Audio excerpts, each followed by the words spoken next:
Merci beaucoup, Matt. Content de pouvoir passer ce temps avec vous, à écouter la parole de Dieu. Alors, comment est-ce qu'on se sent quand c'est lundi matin? On sait comment on se sent quand c'est dimanche matin, parce qu'on est là. Mais comment est-ce qu'on se sent quand c'est lundi matin? On sait qu'on doit aller travailler. Alors, si tu aimes ton travail, ça peut être le meilleur jour de ta semaine. Ah, lundi, chouette. Mais probablement, on a un peu de mal avec le lundi matin.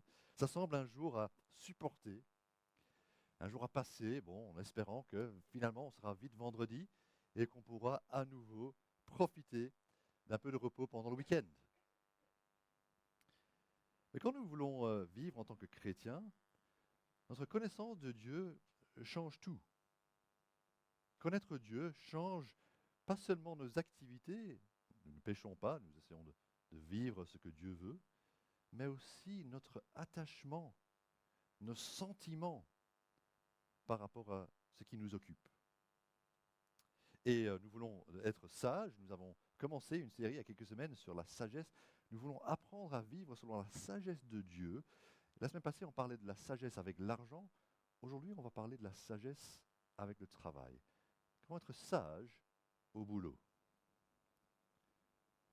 Nous vivons et nous travaillons pour Dieu. C'est lui qui dirige notre vie. Jésus a dit, mon Père est à l'œuvre jusqu'à présent, et moi aussi je suis à l'œuvre. C'est Jean 5, 17. Ça veut dire Dieu le Père travaille tout le temps, et Dieu le Fils travaille tout le temps. Et Dieu le Saint-Esprit travaille tout le temps. Notre Dieu est un Dieu qui travaille par sa force toute puissante. Il soutient le monde, il nous maintient en vie, il coordonne les choses, il conduit toutes choses à ses fins. Dieu travaille. Alors nous ne pouvons pas travailler comme Dieu, nous ne pouvons pas être sans limite, nous sommes limités en tant que créatures. Dieu seul est capable de faire tout le temps son travail, c'est pour ça que Jésus a dit il travaille tout le temps, et que Jésus aussi travaille. Mais même dans nos limites, nous pouvons travailler, parce que Dieu travaille. En fait, le monde dans lequel nous vivons n'est pas une série que Dieu a mis juste pour regarder, pour son divertissement, en ne faisant rien. C'est un monde dans lequel Dieu est à l'œuvre. Dieu façonne des choses, organise des choses, prépare des choses, accomplit ce qu'il a promis. Et donc, quand nous travaillons, nous imitons Dieu. On va voir aujourd'hui comment nous l'imitons dans notre travail. Dieu nous a créés avec cette capacité de travailler. Nous devons faire cela pour lui. Alors, on va entendre trois directives aujourd'hui à partir de la Bible sur ce travail que nous avons en tant que croyants. Et la première est celle-ci. Soyez heureux dans votre travail. Soyez heureux dans votre travail. Vous avez peut-être des collègues qui se plaignent. Le lundi matin, la semaine commence avec des plaintes.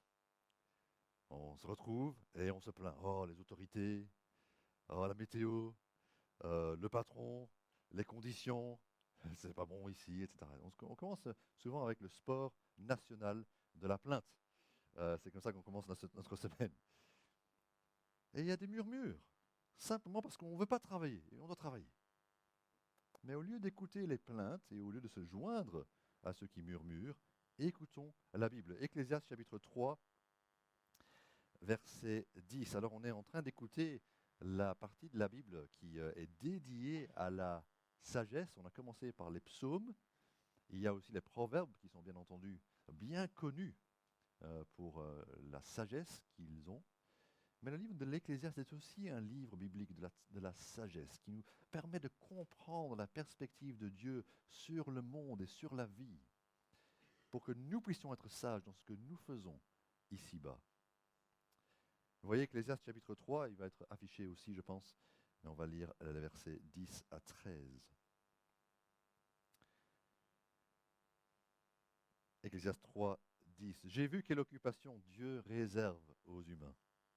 Il fait toutes choses belles au moment voulu. Il a même mis dans leur cœur la pensée de l'éternité, même si l'homme ne peut pas comprendre l'œuvre que Dieu accomplit du début à la fin.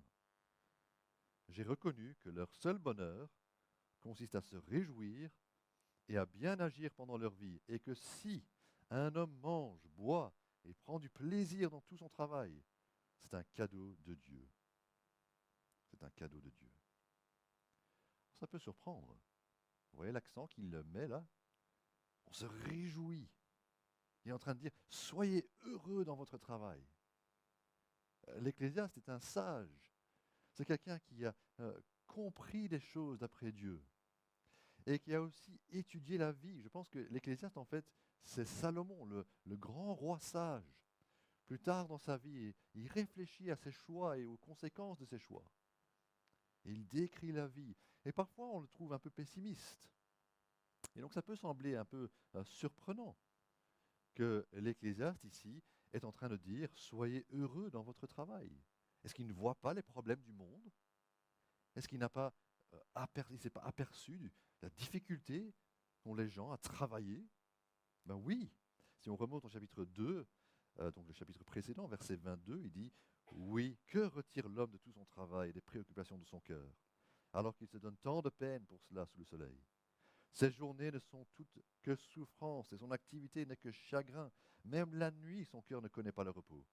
Cela aussi, c'est de la fumée. » Il constate que oui, il y a des choses qui sont difficiles et que parfois le travail, qui devrait nous donner de la joie, est pénible et nous attriste. La Bible indique en fait que depuis le début, depuis que le péché est entré dans le monde, dans la vie humaine, le travail est devenu difficile, frustrant, pénible. Et c'est vrai que c'est des frustrations que nous connaissons tous. Notre travail n'est pas reconnu à sa juste valeur. Il y a une surcharge de travail. Parfois, on se dit, on n'est juste pas assez pour faire le travail dans notre entreprise. Et il y a encore et encore et encore du travail. On en a tellement, sans fin. Nous travaillons et puis nous laissons notre place à quelqu'un d'autre qui pourrait être moins sage que nous, qui pourrait moins bien gérer l'entreprise ou la fortune que nous avons laissée.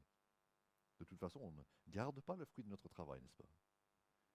Ou nous avons aussi peut-être le sentiment de tourner en rond, de dire, mais j'ai déjà fait ce travail, je l'ai fait l'an dernier, ou je l'ai fait la semaine passée, je dois encore travailler, je dois encore faire des choses, je dois encore préparer des repas, je dois encore laver des vêtements, je dois encore donner des cours, je dois encore faire une vente, ou soigner quelqu'un.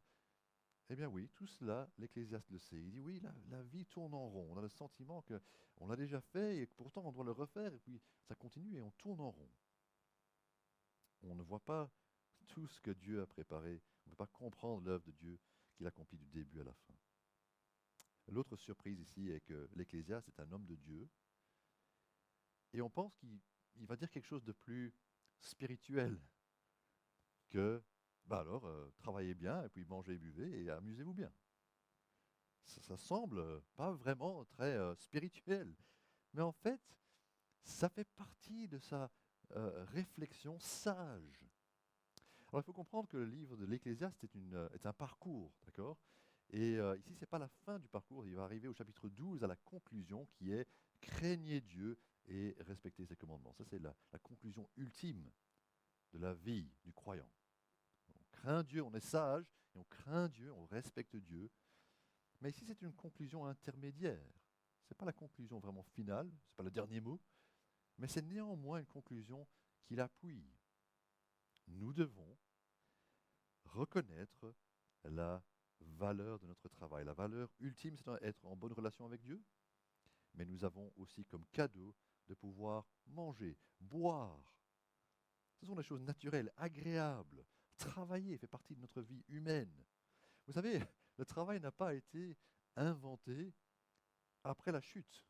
Parfois, c'est une idée qu'on a, que l'humanité, ils étaient en vacances, ils profitaient bien, c'était super reposant. Et puis, ils ont péché, et puis Dieu a dit, ben voilà, maintenant vous allez travailler. C'est pas comme ça que ça s'est passé. Il y a toujours eu dans l'humanité que Dieu a créé un rôle, une tâche, une activité humaine, sainte, juste. Et donc, ça veut dire que tout ce que nous faisons comme travail, que ce soit rémunéré ou pas, ça reflète notre Créateur. Dieu, notre Créateur, nous a fait pour faire du bien par notre travail. Et lorsque nous travaillons, nous reflétons un aspect du caractère et de l'activité de Dieu, du Seigneur. Tu prépares des repas? Eh bien, Dieu nourrit ses créatures, comme on l'a entendu dans le psaume. Tu mets de l'ordre dans ton travail, là où il y a du désordre. Tu crées un système, peut-être. Eh bien, Dieu est celui qui aime l'ordre et qui a créé des systèmes. Tu facilites la communication. Dieu est un Dieu qui parle. Tu enseignes, tu donnes des cours. Dieu est un Dieu qui nous instruit. Tu prends soin de la veuve et de l'orphelin. Bien sûr, Dieu est celui qui prend soin de la veuve et de l'orphelin. Ou tu es constructeur, architecte. Dieu est le constructeur de tout. Tu soignes les gens, tu prépares l'avenir, toutes des choses que Dieu fait. Donc ce qui donne de la valeur à notre travail, c'est qu'on se dit, en fait, Dieu le fait aussi. Dieu fait cette tâche. La meilleure image pour cela est quand nous sommes, quand nous sommes très petits et que notre papa est en train de faire un grand projet, peut-être un projet de menuiserie, et il est en train de monter quelque chose d'impressionnant. Et il nous dit, voilà, prends un marteau et tape ce clou. Et quelque part, notre père est en train de scier avec la grande scie ou la scie électrique. Et puis à côté, on est là en train de scier un petit peu de bois. On entre dans l'activité. Ça nous fait plaisir parce qu'on voit que notre papa est en train de faire quelque chose. Donc on peut se réjouir de notre travail, se réjouir d'en avoir. Vous savez, j'ai connu des gens qui n'avaient pas de travail. C'était une peine. Difficulté du chômage où on dit j'aimerais bien trouver un travail, mais je n'arrive pas à en avoir. Nous entendons parfois des gens se vanter de faire beaucoup d'argent. Voilà, je vais pouvoir prendre ma retraite anticipée. Tant mieux. Mais il faudra quand même une activité. Parce que juste vivre comme ça longtemps sans rien faire, ce n'est pas nécessairement le meilleur pour nous. On peut être désœuvré et abattu quand on est désœuvré, parce qu'on se dit, mais à quoi je sers? Soyez heureux au travail. C'est là la sagesse de Dieu. Et vous allez surprendre les gens au bureau demain matin en étant heureuse. Mais qu'est-ce qu'il y a là? Mais en fait, j'ai appris que c'est une bonne chose que j'ai un travail. Remerciez Dieu qui vous a donné un travail. Réjouissez-vous de pouvoir ajouter quelque chose au monde par votre travail. Et en fin de journée, vous pouvez prendre votre repas en étant content d'avoir fait votre travail. Alors, ce n'est pas qu'il est terminé, il y en aura encore pour demain. Mais au moins, pour la journée, vous avez terminé votre journée de boulot. Et vous pouvez vous reposer en disant, j'ai fait quelque chose d'utile aujourd'hui. C'est la première exhortation, c'est réjouissez-vous de votre travail. Mais on va aller plus loin. Faites votre travail à fond. Je n'ai pas trouvé de meilleure façon d'exprimer ça. Donc faites-le à fond. Travaillez de manière assidue. Maintenant, on va regarder les proverbes. Les proverbes, il y a beaucoup de proverbes qui parlent, Proverbes au chapitre 6. Il y a beaucoup de proverbes qui parlent de quelqu'un qu'on appelle le paresseux. Un paresseux est quelqu'un qui est ridiculisé dans les proverbes parce qu'il ne veut pas travailler. À un moment, il va dire, ouais, tellement paresseux qu'il ne peut pas relever la main à la bouche pour manger. Vous imaginez ça, cette paresse? Alors, oh, je suis juste trop fatigué pour manger. Ou un paresseux qui va dire, il y a un lion dehors, donc je ne vais pas sortir parce qu'il y a peut-être un lion dehors. Des excuses pour ne pas devoir aller travailler. Mais ici, au chapitre 6, parfois il va nous prévenir à travers le paresseux, et ici il va exhorter le paresseux. On va lire chapitre 6. Vous allez regarder ça avec moi, les proverbes 6 à 11. Va vers la fourmi, paresseux. Observe son comportement et deviens sage. Elle n'a ni chef, ni inspecteur, ni supérieur. En été, elle prépare sa nourriture. Pendant la moisson, elle récolte de quoi manger. Paresseux, jusqu'à quand resteras-tu couché? Quand te lèveras-tu de ton sommeil? Tu veux somnoler un peu, te reposer encore, juste croiser les mains pour dormir? Voilà que la pauvreté te surprend comme un rôdeur et la misère comme un homme armé. La fourmi est un exemple parce qu'elle travaille, elle s'active, elle va chercher de la nourriture. Vous avez vu des fourmis? J'en ai vu parfois, elles sont toujours en train de bouger. Et il n'y a pas de fourmi chef. Il Il n'y a pas une autre fourmi à côté qui est en train de voir la file et qui dit oui c'est bien, hein, allez-y. Et elles sont toutes actives les fourmis. Elles bougent. Gaston Lagaffe est un personnage fictif créé par Franquin, dessinateur belge. Gaston est un employé dans un bureau artistique et il doit particulièrement gérer le courrier. Alors c'était les années 60 à 80 environ. Et donc il y avait beaucoup de lettres qui arrivaient à son bureau. Et Gaston était censé lire ces lettres et puis répondre aux lecteurs ou aux écrivains des lettres. Le problème est que Gaston est paresseux.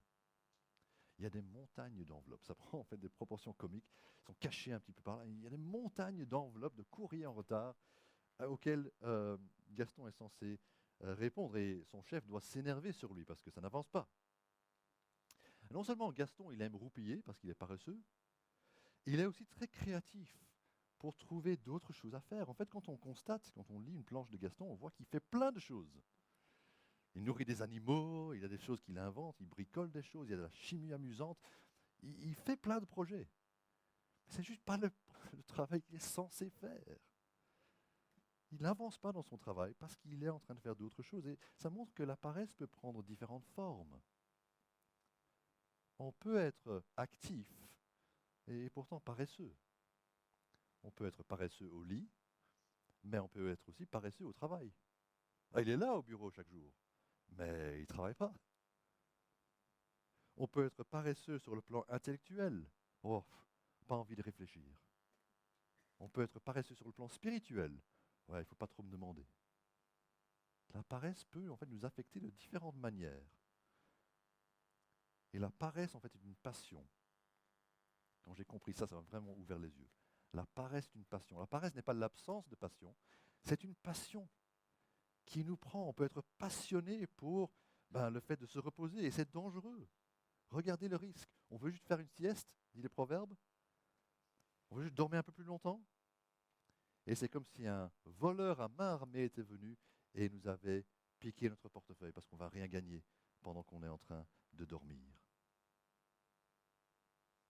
Alors quelqu'un pourrait dire, oui mais Paul, est-ce que c'est vraiment le cas qu'on ne peut pas dormir? Ici on est en train de dire, tu ne peux pas dormir, je ne peux pas me reposer? Nous avons tous besoin de sommeil. Certains plus que d'autres d'ailleurs, on n'est pas tous les mêmes. Certains ont besoin de dormir longtemps et nous avons des limites et la fatigue c'est important. Le sommeil est là pour interrompre notre travail et pour que nous prenions conscience de cette réalité que nous sommes des créatures avec des limites et que nous ne sommes pas des robots qui peuvent juste travailler toute la semaine comme un frigo qui est juste allumé tout le temps. Non, nous avons à nous reposer. Et il peut être sage de dormir un peu plus le week-end pour récupérer. La question qu'on doit se poser par rapport au sommeil, je pense, c'est celle-ci. Ce n'est pas est-ce que je peux dormir ou pas, mais c'est est-ce que je serai plus sain en dormant? Qu'est-ce qui me fera dormir, qu'est-ce qui me fera grandir en sainteté? C'est dormir plus ou dormir moins? Nuance. Je pourrais dormir plus et être plus reposé, plus calme, plus à l'aise, plus attentif quand je lis ma Bible, plus prêt à prier parce que j'ai bien dormi, je me suis reposé. Je pourrais aussi être plus sain si je me lève un peu plus tôt et je lis ma Bible et je prie et je m'efforce d'y aller. Donc ce n'est pas nécessairement la même réponse tout le temps. Mais ce qu'il faut faire, c'est pour notre sainteté. Et ça ne va jamais être facile. C'est une discipline de vie, chercher à être actif et chercher à travailler plutôt qu'être paresseux. Alors il y a deux exemples, je vais donner deux exemples autres que celui-ci où il y a le paresseux à qui il parle. Il y a un fils dont il est question au chapitre 10, versets 4 et 5. Je vais juste lire ça, on ne va pas l'évoquer, l'expliquer, mais je vais juste le lire. Proverbe 10, 4, celui qui agit avec nonchalance s'appauvrit, mais la main des personnes actives est source de richesse. Celui qui moissonne pendant l'été est un fils avisé, celui qui dort pendant la moisson est un fils qui fait honte. Il y a la moisson là, tout est prêt, il faut aller récolter. Oh non, moi je dors. Ou encore une femme. Vous savez que le livre des Proverbes termine avec un portrait de la femme idéale. Et c'est formidable de voir ce portrait qui encourage les femmes, et encourage le fils du roi à choisir une femme avec les bonnes qualités. Et ce qui est marquant, c'est combien elle travaille, cette femme. Proverbe 31, ce n'est pas la seule caractéristique, mais je vais juste faire ressortir quelques versets. À partir du verset 13, elle se procure de la laine et du lin et travaille d'une main joyeuse. Pareil à un navire marchand, elle rapporte, pardon, elle rapporte ses provisions de loin. Elle se lève alors qu'il fait encore nuit et elle donne la nourriture à sa famille et ses ordres à ses servantes. Elle pense à un champ et elle l'achète. Avec le fruit de son travail, elle plante une vigne. Avec la force en guise de ceinture, elle affermit ses bras. Versets 24 et suivants, elle fait des chemises et les vend, et elle livre des ceintures aux marchands. La force et l'honneur, voilà ce qui l'habille. Elle rit en pensant à l'avenir. Elle ouvre la bouche avec sagesse et un enseignement plein de bonté est sur sa langue. Elle veille à la bonne marche de sa maison. Elle ne mange pas le pain de la paresse. Voilà, frères et sœurs, faisons notre travail à fond. Essayons de surmonter la passion de la paresse. Même quand on est retraité ou quand on n'a pas un travail rémunéré, faisons nos activités à fond.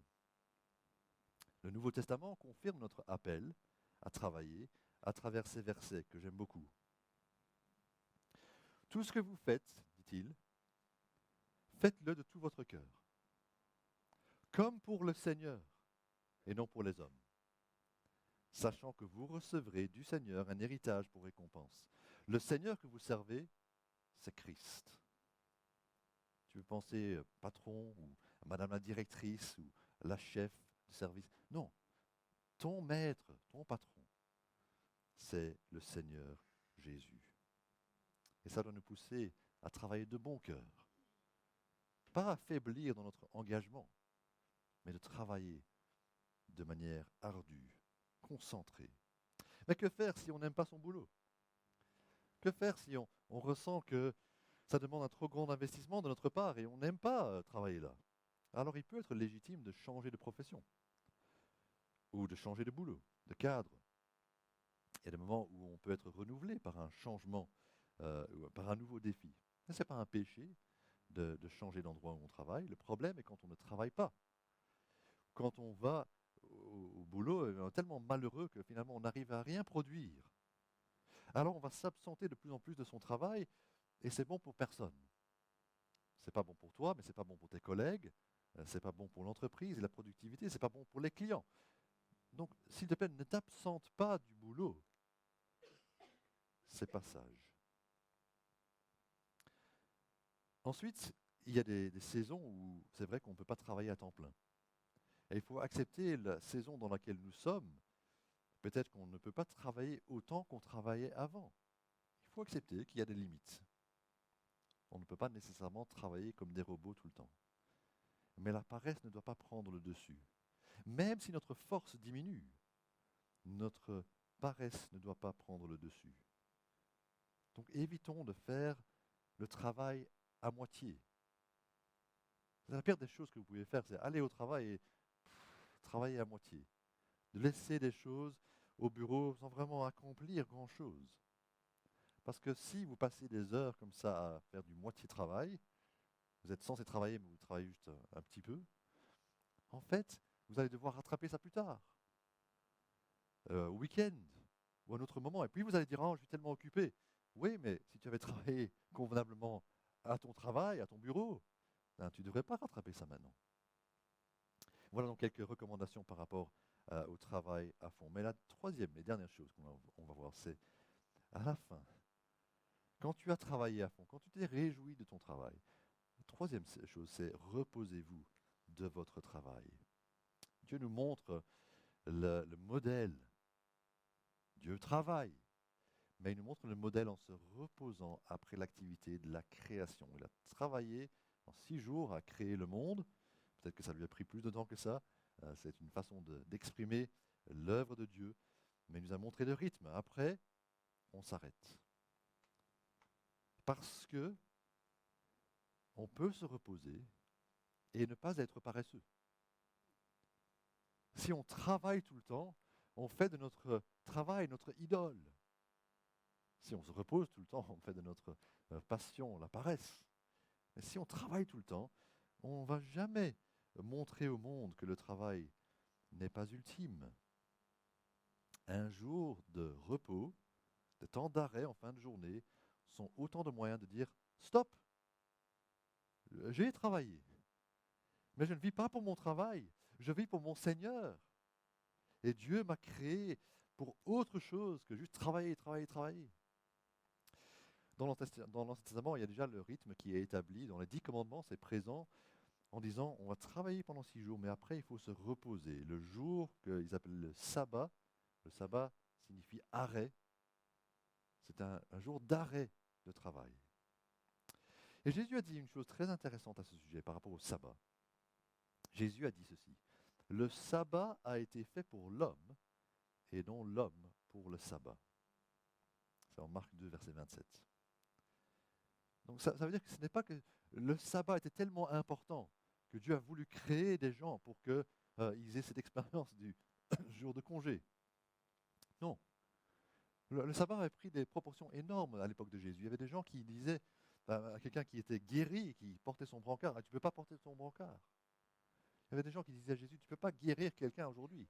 C'est le sabbat. Non, on avait perdu le sens du sabbat. Mais le sabbat a été fait pour l'homme. C'est ce que Jésus a dit. Et donc pour certains d'entre nous, nous avons besoin d'entendre cette parole à nouveau aujourd'hui parce que notre travail est sans fin et sans arrêt. L'être humain a besoin de repos, a besoin d'arrêter de travailler. On ne peut pas continuer à travailler sans arrêt. Le travail est bon, mais le repos est bon aussi. Ça nous interpelle, n'est-ce pas? Parce que nous sommes de plus en plus envahis par notre travail. Vous trouvez que vous rentrez à la maison et votre travail vous poursuit? Alors notre employeur et nos collaborateurs ou nos clients ne vont pas créer des limites pour nous. C'est à nous de créer des limites et de dire, OK, stop, j'arrête là. Je ne continue pas. Je m'impose des limites pour ne pas être constamment attiré par le travail et en train de retravailler quand j'ai moi-même terminé ma journée de travail. Et il faut aussi arrêter notre travail à un jour chaque semaine. Dans certains cas, ça veut dire ne pas faire à manger, mais profitez de ce que vous avez préparé la veille pour dire, en fait, je dois moins travailler aujourd'hui pour ça. Pour d'autres personnes, ça va vouloir dire prendre un jour pour voir sa famille. On n'a peut-être pas beaucoup vu pendant qu'on travaillait. Mais là, on veut passer du temps en famille. Ce n'est pas un jour pour s'exiler et dire je vais être tout seul sur la plage. Non, je vais voir des amis, je veux voir les membres de ma famille, je veux faire du bien aux autres. Ne méprisez surtout pas quelqu'un qui arrête de travailler en disant ah, il est faiblard, moi je continue à travailler, moi je suis vigoureux. Non, il faut reconnaître que les gens ont besoin de repos. Et c'est une bonne chose s'ils se reposent. Un jour pour se recharger les batteries, c'est mieux pour être en forme, pour redémarrer le travail le lendemain. Pendant ce jour d'arrêt, je vous encourage aussi à prévoir des choses édifiantes. À dire c'est un jour où je vais lire la Bible. Si vous partez en vacances par exemple, ne dites pas, ben voilà, je laisse tout derrière. Prenez votre Bible, écoutez des prédications, lisez un livre chrétien, relisez vos notes de prédication ou d'études bibliques pour que vous soyez édifiés pendant ce temps d'arrêt. C'est un temps d'arrêt mais avec Dieu. Alors je termine en disant ceci, nous avons tous à réfléchir par rapport à nous-mêmes, comment nous allons travailler mieux. Mais le travail et le repos viennent du Seigneur. Le travail et le repos viennent du Seigneur. Ce sont des cadeaux. On ne va pas dire, ah non, non, je ne veux pas travailler, moi je veux juste me reposer. Mais on ne doit pas nous dire non plus, ah non, je veux travailler, et tant pis pour le repos. On en a les deux de la part de Dieu. Mais ni le travail, ni le repos sont notre raison d'être. Nous devons gérer l'un et l'autre et faire de notre mieux. Travailler de tout notre cœur pour le Seigneur. Oui, il nous a donné un travail. Nous n'aurons pas tous le boulot de nos rêves, mais nous pouvons être heureux de travailler si nous comprenons que notre travail est voulu par Dieu. Nous allons apprendre aussi à nous reposer en requérant un petit peu d'organisation de notre agenda, dire stop au boulot, mettre ça sur pause et profiter. de notre temps d'arrêt, notre temps libre, dans la sagesse de Dieu, pour avoir nos autres responsabilités et voir ce que Dieu veut que nous fassions dans d'autres domaines de notre vie. Même pour ce qui est de notre travail, apprenons à compter sur Dieu. Vous savez, parfois on se dit, je suis bloqué à mon travail, je ne sais pas exactement comment je dois faire mon travail, mon boulot. Eh bien, il y a quelqu'un qui connaît mieux votre travail que vous, c'est Dieu. Et il vous a créé, mais il connaît toutes choses. Et je pense que c'est parfois nécessaire de simplement dire, mais je peux prier par rapport à mon travail, mon entreprise, mon travail professionnel, que Dieu me donne de bonnes idées, que Dieu m'inspire, me conduise, m'aide à prendre de bonnes décisions pour mes affaires. Parce que Dieu a voulu que tu travailles. Il veut aussi t'aider pour cela, pour que tu réussisses bien. Et en tout, essayons de voir au-delà de notre travail, au-delà de notre carrière, parce qu'il y a un maître pour qui nous travaillons. Et celui-là a travaillé de manière si efficace que par son œuvre, nous sommes sauvés. Et reposons-nous donc sur lui, le Sauveur Jésus. Père Céleste, nous voulons apprendre à vivre dans les conditions que tu nous as données. On est limité, on est des créatures.